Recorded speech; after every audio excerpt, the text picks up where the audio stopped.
సంఘమంతటికి, దైవజనులకు మరి ప్రత్యేకంగా నా వందనాలు తెలియపరుచుకుంటున్నాను. ఈ దినము మరి యావత్ ప్రపంచమంతా కూడా చాలా ఘనంగా గొప్పగా జరుపుకుంటారు. మరి అది ఈ దినము యొక్క ప్రత్యేకత కేవలం ఒక క్రైస్తవులకు మాత్రమే కాదు, మరి హిస్టరీ చదివినటువంటి అన్యులకు కూడా ఈ దినము యొక్క ప్రత్యేకత తెలుసు. ఎందుచేతనంటే ప్రతి బుక్స్లో కూడా క్రీస్తు పూర్వం, క్రీస్తు శకము అంటే క్రీస్తు పుట్టాడని తెలుసు, తిరిగి మరణించాడనే సంగతి కూడా చాలామంది అన్యులకు తెలుసు. మరి అన్యులకైతే మరి ఎందుకు చనిపోయాడు అనేటువంటి విషయము అందరికీ తెలియకపోవచ్చు. మరి క్రైస్తవులుగా పుట్టినటువంటి మనందరికీ మరి క్రీస్తు పుట్టుక లేదా మరణము ఒక ప్రత్యేకమైనది అనేటువంటి విషయము మనందరికీ తెలుసు. ఏంటి ఆ ప్రత్యేకత? మరి పాపములు లేదా అపరాధములతో మనం నశించిపోతున్న సమయంలో మరి తండ్రి దేవుడు తన ప్రియకుమారుని ఈ లోకంలోనికి పంపించి బలి పశువుగా మనందరి పాపముల నిమిత్తము ఆయన సిలువలో బలియాగము గావించి మనకు పాప విమోచన దయచేశాడు. అందుచేతనే మనము ఈ దినాన్ని మంచి శుక్రవారము, శుభ శుక్రవారం అని చెప్పి మనం అనుకుంటాం. అయితే ప్రియమైన దేవుని వారలారా, మరి క్రీస్తు జన్మించిన నాటి నుండి తిరిగి మరణించి తిరిగి లేచి పరలోక రాజ్యం చేరేంత వరకు కూడా మరి ఎన్నో ప్రాముఖ్యమైనటువంటి మాటలు, ప్రశస్తమైన మాటలు మాట్లాడినట్టు మనకు తెలుసు. మరి వాటన్నింటికంటే ప్రత్యేకంగా ఈ దినాన ఆయన ఆ కల్వరి శిలువలో మరణించడానికి, ఇంకొద్ది సమయంలో మరణించడానికి సిద్ధంగా ఉన్నప్పుడు మరి 7 మాటలు మాట్లాడినట్లు మనం చూస్తూ ఉన్నాం. మరి ఆ 7 మాటలు కూడా చాలా అంతరార్థాన్ని, నిగూఢమైనటువంటి సత్యాన్ని మనకు బయలుపరిచేటువంటి మాటలు అవి.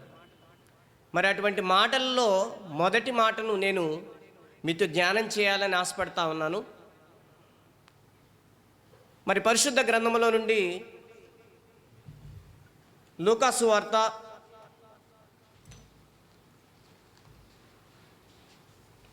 23వ అధ్యాయము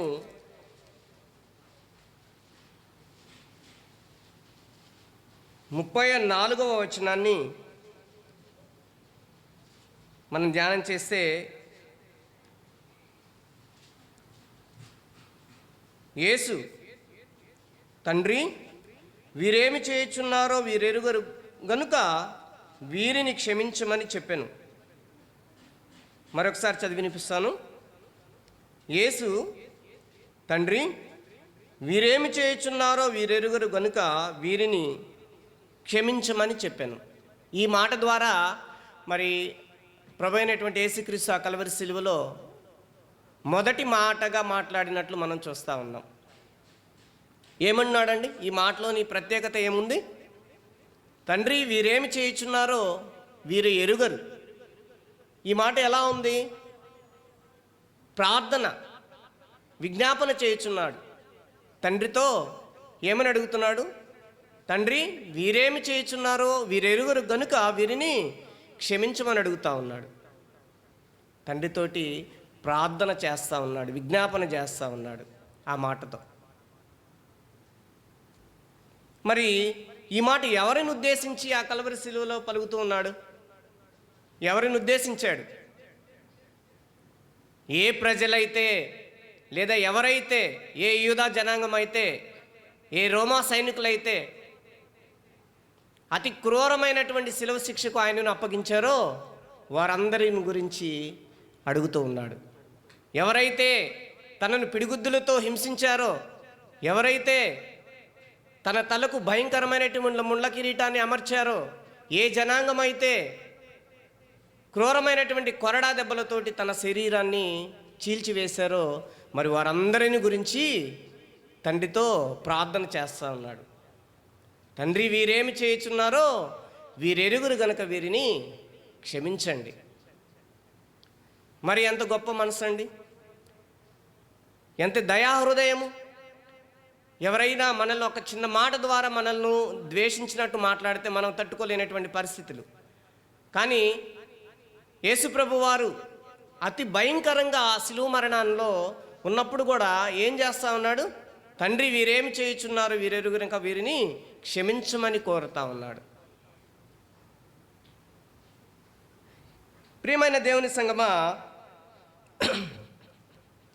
అయితే ఎంతో భయంకరమైనటువంటి పాపములు చేస్తేనే అలాంటి ఘోరమైనటువంటి శిలువ శిక్షను వేస్తారంట. మరి తండ్రి దేవుడు లేదా ప్రభు అయినటువంటి యేసుక్రీస్తు ఎట్టు పాపం చేశారు? ఏ పాపము లేదు ఆయనలో, ఏ దోషము లేదు. అయినా కానీ ఆయనను శిలువ శిక్షకు, అతి భయంకరమైనటువంటి శిలువ శిక్షకు ఆయనను ఆ జనాంగం అప్పచెప్పారు. మరి అంత భయంకరంగా హింసించినటువంటి వారిని ప్రభు అయినటువంటి యేసుక్రీస్తు క్షమించమని అడుగుతా ఉన్నాడు తండ్రి దేవుని. మరి నిజంగా మనం పరిశీలిస్తే వారికి తెలియదా? అక్కడ శిక్షించేటువంటి శాస్త్రులు ఉన్నారు, పరిసయ్యులు ఉన్నారు, రోమా సైనికులు ఉన్నారు. మరి వాళ్ళందరికీ తెలియదా? తనను అపహసించేటువంటి వారికి తెలుసు. ఈయన ఏ పాపము చేయలేదు, ఈయనను మనం అపహసిస్తున్నాం అనేటువంటి వాళ్ళకి తెలుసు. లేదా అన్యాయపు తీర్పు ఇచ్చినటువంటి వారికి కూడా తెలుసు, ఈయనలో ఏ దోషము లేదు, కానీ ఈయనను మనము అన్యాయంగా తీర్పు తీర్చామని చెప్పి ఆ తీర్పు ఇచ్చినటువంటి వారికి కూడా తెలుసు. లేదా తన అంగీ కొరకు చీట్లు వేసుకున్నటువంటి వారికి కూడా తెలుసు ఆయనలో ఏ దోషము లేదు, ఏ పాపము లేదని. అయినప్పటికీ కూడా మరి యేసుక్రీస్తు వారు వీరేమి ఎరుగరు గనక వీరిని క్షమించండి అని అడుగుతున్నాడు. ఎందుకు తెలియదు? వాళ్ళందరికీ తెలుసు కదా అక్కడ ఉన్నటువంటి వాళ్ళకి. మరి ప్రభువారు ఆ విధంగా మాట్లాడారు, తండ్రికి విజ్ఞాపన చేశారంటే ఆ మాటలో ఏదో అంతరార్థము లేదా పరమార్థం ఉందనేటువంటి సత్యాన్ని మనం తెలుసుకోవాలి. యేసుక్రీస్తు ప్రభువు గురించి ఆయన పుట్టక మునిపే కొన్ని వందల సంవత్సరాలకు పూర్వమే ఎంతోమంది ప్రవక్తల ద్వారా తండ్రి అయినటువంటి దేవుడు పరిశుద్ధ గ్రంథములో రాయించాడు. ఇటు యెషయా గ్రంథములను పరిశీలిస్తే లేదా కీర్తనల గ్రంథంలోను కనుక మనం పరిశీలిస్తే ఆయన యొక్క జీవితం గురించి, రాబో దినాలలో యేసుక్రీస్తు యొక్క జననము లేదా జీవితము రాబో తరాలలో ఎలా ఉంటుంది అనేటువంటి విషయము మరి తనకన్నా 1000 సంవత్సరాలకు ముందే పుట్టాడు దావీదు. మరి దావీదు ద్వారా తండ్రి దేవుడు లేఖనాలలో వాసించినట్లు మనం చూస్తూ ఉన్నాం. ఏం తెలియదు వాళ్ళకి, అక్కడ ఉన్నటువంటి జనాంగానికి లేదా రోమాన సైనికులకు, ఆయనను అపహసించినటువంటి వారందరికీ, ఆయన శిక్షిస్తున్నటువంటి వారికి ఏం తెలియదాయా అంటే లేఖనాలలో ముందుగా ఏదైతే లేఖనాలలో రాయబడి ఉన్నదో ఆ విషయాన్ని లేదా ఆ సంఘటనలను మేము నెరవేరుస్తున్నామన్న సంగతి మాత్రమే వారికి తెలియదు. మిగిలిన అన్ని విషయాలు తెలుసు. ఏం తెలియదు? పరిశుద్ధ గ్రంథములో ముందుగా ఏ సంఘటనలు అయితే రాయబడి ఉన్నాయో వాటన్నింటినీ మేము నెరవేరుస్తున్నాము అనేటువంటి విషయము అక్కడ ఉన్నటువంటి వారికి తెలియదు. అందుచేతనే ప్రభు అయినటువంటి యేసుక్రీస్తు వారు ఏమంటా ఉన్నారంటే, తండ్రి, వీరేమి చేయుచున్నారు వీరెరుగురు గనక వీరిని క్షమించమని అడుగుతా ఉన్నాడు. నిజంగా వాస్తవానికి వాళ్ళకి తెలియదు. లేఖనాలలో తండ్రి దేవుణ్ణి లేదా యేసుక్రీస్తు ప్రభు వారిని మేము అప్పచెప్తూ ఉన్నాం, మా ద్వారా ఈ కార్యము, మా ద్వారా ఈ శిలువ శిక్ష నెరవేర్చబడుతుంది అనేటువంటి విషయము అక్కడ ఉన్నటువంటి జనాంగానికి తెలియదు. అందుచేతనే యేసుక్రీస్తు ప్రభు వారు శిలువలో ఆ మాటను పలికినట్లుగా చూస్తూ ఉన్నాం. ప్రియమైనటువంటి వారులారా, నిజానికి గనక మరి ఆ శిలువలో ఆ మాటను గనక పలకపోయినట్లయితే మరి అక్కడ ఉన్నటువంటి జనాంగము లేదా ఆయన శిక్షించినటువంటి ప్రజలందరూ కూడా నిత్య నరకాగ్నికి పాత్రులయ్యేవారు. మరి ఆ విధంగా నరకానికి గురి కావడం ఏమాత్రము ఇష్టము లేని యేసుక్రీస్తు ప్రభువారు ఏం చెప్తూ ఉన్నాడంటే, తండ్రి, వీరేమి చేయుచున్నారు వీరెరుగురు గనక వీరిని క్షమించమని తండ్రి దేవుని ప్రార్థిస్తూ ఉన్నాడు. లేదంటే వాళ్ళందరూ కూడా నరకానికి పాత్రులయ్యేవారు. మరి ప్రియమైనటువంటి దేవుని సంగమా, మరి క్రీస్తుకు కలిగినటువంటి ఇంతటి గొప్ప క్షమాపణ గుణము, మరి మనందరము క్రీస్తు యేసులో బాప్తీసము పొంది రక్షణానుభవములోనికి తేబడి ఆరాధన చేసేటువంటి మనందరము కూడా మరి ఈ విధమైనటువంటి క్షమాపణ గుణాన్ని మనం కలిగి ఉన్నామా? అయితే మనం చాలా మంది కూడా ఆనాడు సిలువ వేయబడినటువంటి వాళ్ళందరినీ కూడా మనం ఏమనుకుంటాం? ద్రోహులు, శత్రువులు అని మనం వాళ్ళందరినీ కూడా నిందిస్తూ ఉంటాం. కానీ యేసుక్రీస్తు ప్రభువారైతే వారిని ఏమాత్రము కూడా ద్వేషించలేదు, ప్రేమించాడు. వారి కొరకు తండ్రి దేవుని ప్రార్థించాడు, విజ్ఞాపన చేశాడు. తండ్రి, వీరేం చేయుచున్నారు, వీరెరుగురు కనుక వీరిని క్షమించమని తండ్రి దేవునికి విజ్ఞాపన చేస్తున్నట్లు చూస్తూ ఉన్నాం. చివరిగా మనం ఒక మాటను జ్ఞాపకం చేసుకొని ముగిస్తాను. రోమాపత్రిక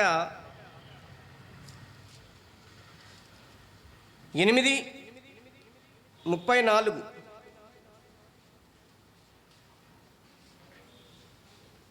రోమాపత్రిక 8:34, 8వ అధ్యాయం 34వ వచనాన్ని చదివి నేను ముగిస్తాను. శిక్ష విధించువాడెవరు? చనిపోయిన క్రీస్తు యేసే. అంతేకాదు, మృతులలో నుండి లేచినవాడు, దేవుని కుడి పార్శ్వమున ఉన్నవాడును, మన కొరకు విజ్ఞాపనము చేయువాడును ఆయనే. చూడండి మరొకసారి, మన కొరకు దేవుని కుడి పార్శ్వమున ఉన్నవాడును, మన కొరకు విజ్ఞాపనము కూడా చేయువాడు ఆయనే. మరి ప్రియమైనటువంటి దేవుని సంగమా, మరి ఆనాడు తనను శిక్షించిన వారి కొరకు మాత్రమే కాదు, పరలోక రాజ్యములో తండ్రి కుడిపార్శ్వమును కూర్చొని మనందరి కొరకు ఆయన విజ్ఞాపన చేస్తూ ఉన్నాడు. మరి అటువంటి క్రీస్తు యేసు మరి రాకడ సమయంలో ఆయనతో పాటుగా మనము లేపబడడానికి, ఆయన రాజ్యములోనికి మనం వెళ్ళడానికి మనము నిరీక్షణ కలిగి జీవించేటువంటి వారిగా మనం ఉండాలి.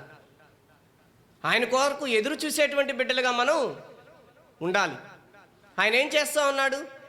తండ్రి, వీరేమి చేయుచున్నారు, వీరెరుగురు కనుక వీరిని క్షమించమని ఆయనను తండ్రి దేవుని ప్రార్థించాడు. అదే విధముగా తండ్రి కురుపార్శ్వమును కూర్చొని మనందరి కొరకు విజ్ఞాపన చేస్తున్నాడు. అటువంటి ప్రభువు కొరకు మనము ఎదురు చూస్తూ నిరీక్షణ కలిగి సిద్ధపాటు మనసు కలిగినటువంటి వారిగా మనం జీవించాలని కోరుకుంటూ దేవుడి చిన్ని మాటలను దీవించును గాక.